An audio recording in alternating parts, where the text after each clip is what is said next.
Es largo, pero lo vamos a cortar, ¿ya? Ahí va, a ver si funciona. Sí. Vamos a ver si el audio está ok. Buenas tardes. Lo primero que quiero hacer es presentarles mis más profundas excusas, porque yo había confirmado mi participación en este evento, pero circunstancias realmente ajenas a mi voluntad y las que no puedo hacer nada para evitarlo, me obligan a no poder participar en persona. Ocurre que en estos momentos soy el jefe del doctorado en neurociencias de la Universidad Católica y hay una reunión que se me puso después de que yo había aceptado esta invitación, pero es una reunión a la que estoy obligado a asistir porque se trata de la acreditación del programa. Yo no puedo faltar a eso. Así que lo único que puedo hacer, y espero que me perdonen, es grabar este pequeño video para tratar de hacer lo mismo que habría hecho en persona, es decir, contarles cuál fue mi experiencia estudiando y aprendiendo con Francisco Varela.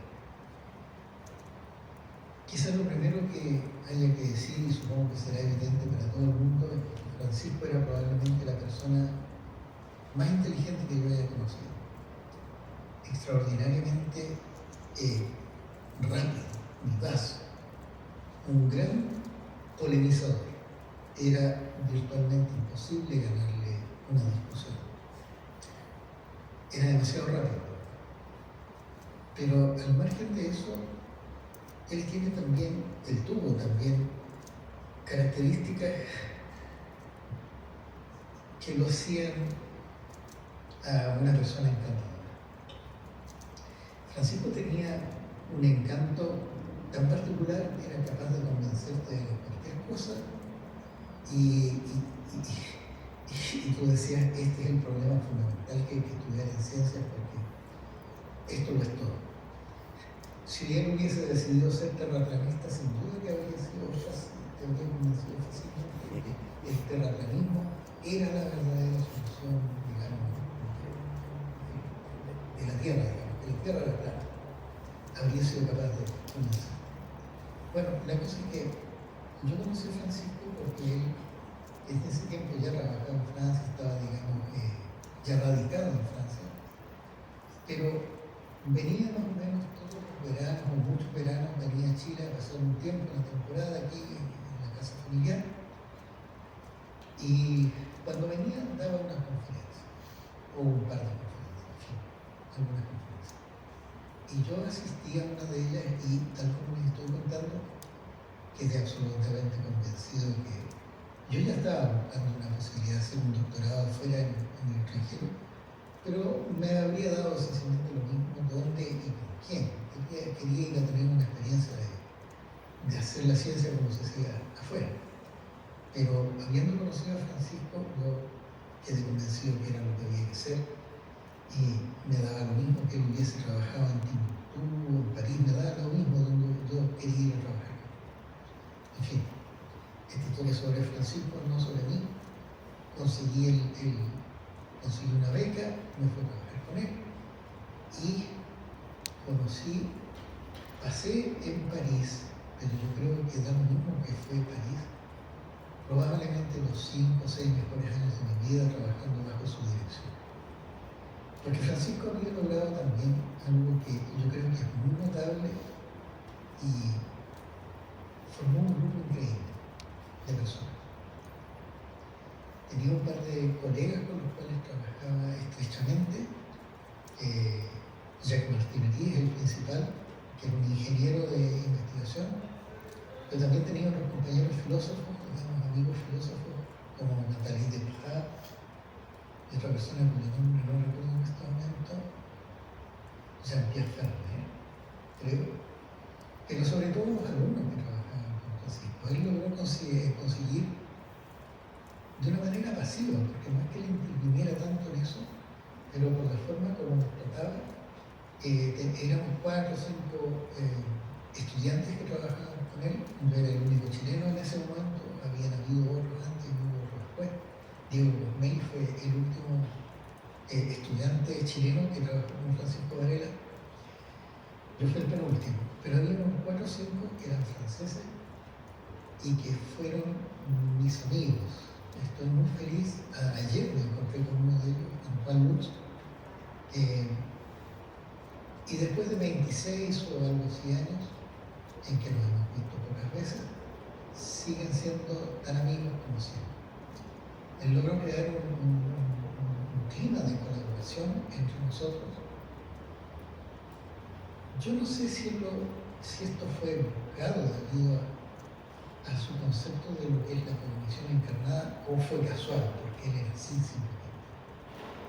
Tiendo a pensar que eso, que no hubo una motivación teórica, sino que como él simplemente era un tipo cálido de una manera especial, no es que uno lo recibiera con abrazos, palmaditas. Lo que pasa es que, a diferencia de muchos profesores, y sobre todo en Europa, él no establecía ninguna diferencia jerárquica contigo. Como les contaba, era un tipo increíblemente inteligente, entonces uno tenía una conversación con él y le hacía pedazos, aunque él estuviera equivocado y tú tuvieras razón. Simplemente era demasiado rápido. Pero nunca lo hacía imponiendo una superioridad de autoridad. Lo hacía discutiendo contigo de igual a igual, como un par, como si fuera otro alumno, no como que era tu jefe. Y eso, de alguna manera, produjo una relación de equilibrio de pares entre los alumnos que trabajábamos con él, que hizo que se desarrollara muy fácilmente una amistad que, como les cuento, va a durar para toda la vida, evidentemente. Nosotros nos reuníamos en su oficina, típicamente una vez por semana, típicamente los lunes, cuando él estaba en París, porque muy frecuentemente estaba en otras partes, estaba con el Dalai Lama en la India o estaba meditando en Dharamsala. Así que no estaba todo el tiempo frecuentemente en el laboratorio, pero cuando él estaba en los Ruiz teníamos esta reunión de laboratorio, que era esencialmente un brainstorming. Todos participaban, todos comentaban sobre el trabajo propio y sobre el trabajo de todos los demás. Francisco hacía puntos de críticas, todos participaban, y cuando los artículos se publicaban, todos iban en los artículos, porque se consideraba que todos habían participado. Y como uno sabía eso, y quizás incluso sin saberlo, había una percepción de que éramos un grupo o una unidad, nos ayudábamos muchísimo. Entonces, por ejemplo, yo llegué sin saber verdaderamente programar, es decir, sabía programar un poco, pero normalmente lo hacían allá los franceses y no sabía en particular el idioma que se usaba, que era MATLAB. ¿Y cómo lo hicimos cuando no existía inteligencia artificial ni nada y había pocos manuales de MATLAB o ninguno? Simplemente yo me sentaba en un computador y al lado mío estaba sentado un muchacho que sí sabía programar, digamos Sylvain Vallée, y yo estudiaba la cuestión, si podía o si no podía, y cuando me atascaba en algo, le preguntaba a mi compañero que estaba al lado, ¿cómo hago esto? Y él me daba el nombre de la función. No me resolvía el problema, pero me decía, usa la función X. Y resolvía. Y así hacíamos todas las cosas. Uno de ellos podía llegar con un problema estadístico, se lo entendía mejor, y yo le decía, mira, esta función es la que tienes que usar. O redactaban a veces, así que yo llegaba con un manuscrito y nos sentábamos a trabajar. Francisco también se sentaba con nosotros al lado, y a veces, como evidentemente él escribía mucho mejor que nosotros, yo llegaba con un narrador y él me empujaba la silla hacia el lado, se sentaba y decía, a ver, y a gran velocidad iba cambiando las cosas. No, pero Francisco, espera, eso está cuando cambiaba las cosas como le parecía, y esencialmente siempre mejor que lo que uno había hecho. Sin embargo, como les contaba, como era tan inteligente, muchas veces ganaba las discusiones pese a estar equivocado. Y entonces nosotros habíamos aprendido a desarrollar un truco, ¿no? Porque como él estaba haciendo otras 50 cosas al mismo tiempo, que se iba a meditar 15 días y después volvía, qué sé yo. Entonces, le preguntábamos una cosa que nosotros sabíamos que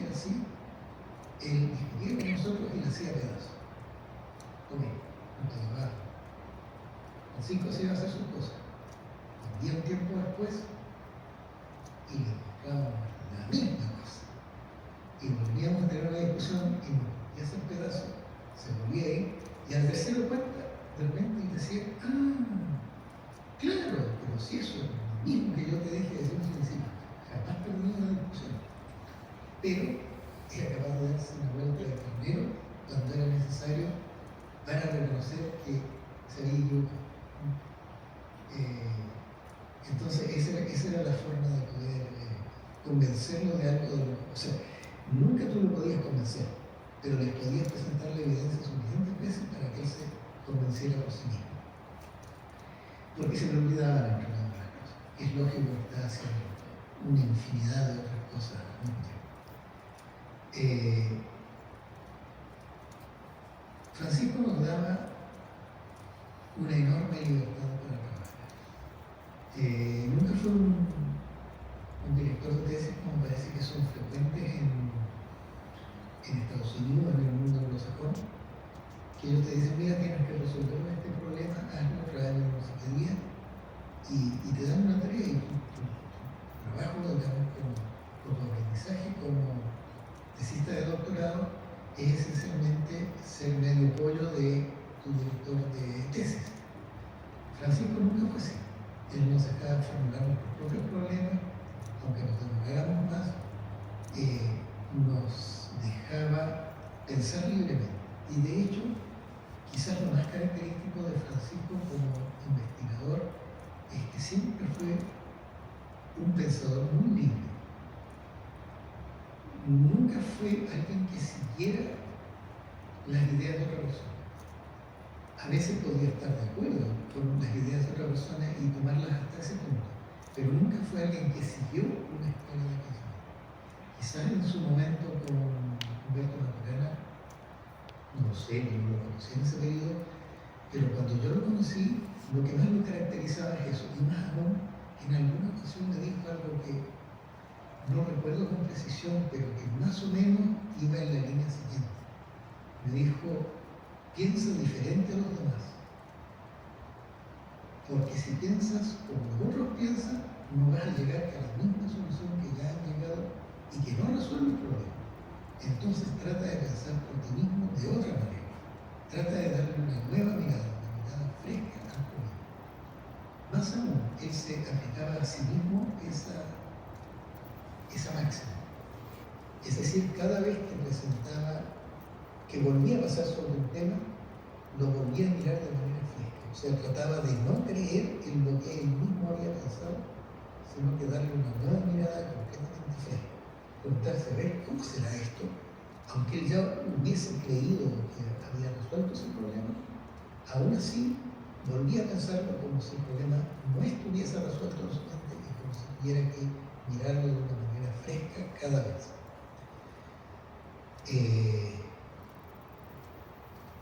Yo no sé si eso lo había aprendido en alguna parte durante su formación, pero eso era muy característico de él. Yo sospecho, porque Francisco siempre fue un pensador muy original, que no, que es una característica de él, que él no aprendió a pensar así, sino que él siempre pensó así. Siempre, en cierto sentido, pensó a contracorriente. Por lo menos se preguntó si acaso era posible ir a contracorriente en vez de seguir la línea de pensamiento estándar.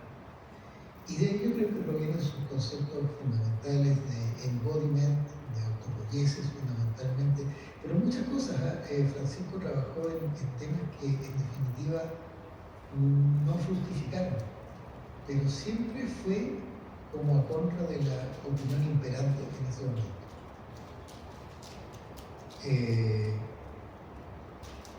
Yo creo que eso es lo que distingue a un pensador original de un seguidor.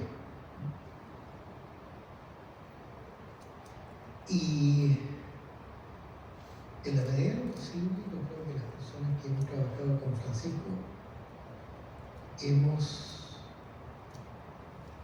intentado mantener esa independencia de pensamiento. Es una especie de escepticismo, bajo la idea de que las otras personas que han pensado sobre ese problema, porque lo han desarrollado, no son necesariamente más inteligentes ni necesariamente tienen más información que uno, así que vale la pena volver a darle una segunda mirada a un tema que parezca resuelto. Esto se podría, digamos, ver a la luz del concepto de embodiment. Ese concepto que era central en el trabajo de Francisco, que a mí me costó muchísimo comprender. Esencialmente significa que los pensamientos de un ser humano, esencialmente todas sus funciones cognitivas, no ocurren en el vacío, no ocurren en un espacio teórico, en una pantalla con emociones, sino que son activaciones de neuronas, en última instancia. Son activaciones de neuronas que ocurren cuando el cuerpo físico-biológico está en un estado particular. Y es evidente que uno, por ejemplo, piensa distinto cuando está enfermo, cuando está sano, cuando está débil, no porque sí, no por razones misteriosas, es decir, no por un espíritu desencarnado. Uno piensa diferente porque la bioquímica del cerebro es diferente bajo esas condiciones. Y dado que la bioquímica del cerebro hace, o por lo menos produce condiciones de borde para que uno piense de esta manera o de aquella manera, entonces evidentemente dos cerebros distintos, dos cuerpos distintos, que están bajo condiciones bioquímicas, emocionales, hormonales diferentes, pueden producir pensamientos diferentes. Y eso es la condición encarnada. Y por eso es que una persona debe repensar las cosas, porque su cerebro y su cuerpo no están necesariamente en las mismas condiciones que el de aquel que formuló la teoría. Eso sin contar con la base cultural, que es diferente y que por lo tanto lleva a pensar de manera diferente. Pongamos, los franceses, debido a su educación laica, pese a que en su momento Francia era conocida como la hija mayor de la Iglesia, después de 200 años de Revolución Francesa y de un énfasis muy fuerte en el laicismo, piensan de una manera particular y resuelven los problemas de una manera particular, que es distinta de la que los resolvemos los latinoamericanos y qué sé yo. Si ustedes se fijan, el concepto de embodiment era más probable que naciera en América Latina, porque dentro de todo nosotros estamos más cerca del cuerpo. Bailamos más, le damos más espacio a las emociones, le damos más espacio a la familia, respecto a los franceses que son mucho más racionalistas. Los ingleses los conozco menos, pero me parece que también. Por lo tanto, el concepto de embodiment era como razonable que naciera, digamos, en América Latina, donde somos capaces de darnos cuenta más fácilmente de la influencia de las emociones y del estado general del cuerpo en la manera como vamos a concebir y pensar las cosas, los problemas.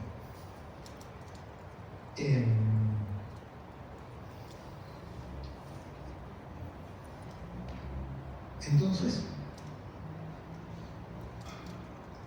no sé cómo decir esto sin exagerar. O sea, tengo miedo de exagerar.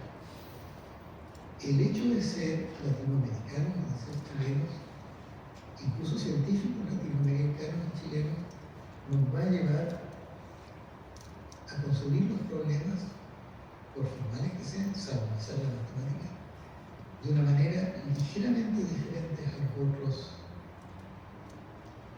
los científicos de otros países. Y eso es una riqueza, o por lo menos es una oportunidad.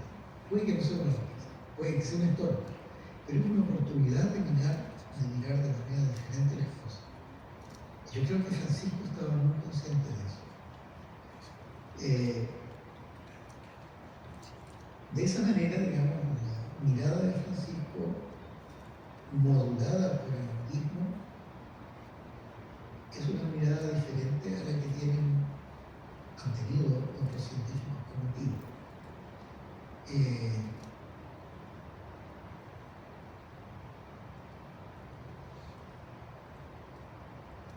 Francisco tenía una manera de mirar la ciencia y su posición en la ciencia que yo no sé si es común a todos los neurocientíficos, pero yo creo que muchos neurocientíficos comparten esta manera de mirar la ciencia, que en el fondo es también una manera de mirarse a sí mismo. Uno puede ser matemático y esencialmente lo que uno quiere ver, lo voy a poner en términos que Francisco lo habría dicho, que yo también coincido con él, de mirar la mente de Dios. La matemática, nunca conversamos de esto, que yo creo que habríamos estado de acuerdo. Yo pienso esto, la matemática de alguna manera es el lenguaje de Dios. Yo puedo pensar eso porque soy latinoamericano y tengo una formación católica de origen. Por lo tanto, en mi mente está de trasfondo Dios o el concepto de divinidad, que muchos, diría yo, franceses y anglosajones no lo está de frente. Entonces uno puede decir absurdidades como esta, pero son una metáfora, son algo que uno ve. Ok, pero en el caso de los neurocientíficos, sobre todo de los neurocientíficos cognitivos, muchos de entre ellos están haciendo eso porque les interesa la ciencia, pero porque están tratando de conocerse a sí mismos. El viaje de la neurociencia es un viaje hacia el autoconocimiento. Déjenme mostrarle esta imagen que yo fabriqué para mostrar cómo yo concibo la neurociencia. Yo creo que Francisco habría estado de acuerdo con esta idea.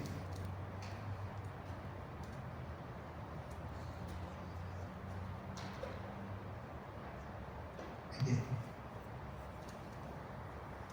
Para mí, trabajar en neurociencia, y estoy seguro que Francisco estaría de acuerdo con esa frase que yo pongo ahí, es una búsqueda de autoconocimiento, es mirarse a sí mismo en el espejo de la ciencia. Para eso utilicé esta imagen de Hecher, pero gracias a ChatGPT reemplacé una cara de